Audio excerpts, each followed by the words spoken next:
तुम्ही पाहत आहात MCN न्यूज मराठी। बुलढाणा जिल्ह्यातील जळगाव जामोद तालुक्यात येणाऱ्या राजुरा येथील गाजलेल्या शिवानी कडमेकर बनावट हत्याकांडाचा तपास अद्यापही अंतिम टप्प्यापर्यंत पोहोचलेला नसल्याने नागरिकांमध्ये विविध चर्चा सुरू आहेत। या प्रकरणाच्या तपासासाठी पोलीस प्रशासनाने विशेष पथके नियुक्त केली असून तपासाची जबाबदारी मेहकर विभागाचे उपविभागीय पोलीस अधिकारी संतोष खाडे यांच्याकडे सोपवण्यात आली आहे। तपासासाठी विविध पथके तयार करून अनेक ठिकाणी चौकशी, तांत्रिक विश्लेषण तसेच संशयितांची पडताळणी करण्यात आली। मात्र घटनेला बराच कालावधी उलटूनही या प्रकरणात अद्याप ठोस प्रगती झालेली दिसून येत नसल्याने नागरिकांमध्ये संभ्रमाचे वातावरण निर्माण झाले आहे।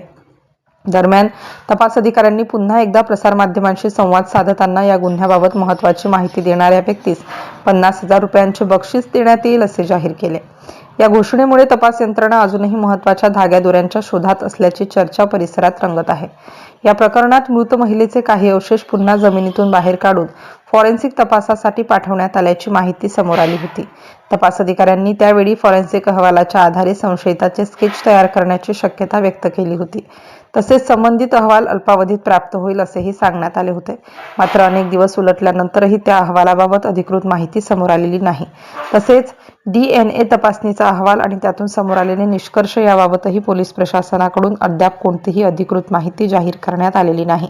त्यामुळे तपास नेमका कोणत्या दिशेने सुरू आहे त्याबाबत नागरिकांमध्ये उत्सुकता आणि प्रश्न निर्माण होत आहेत।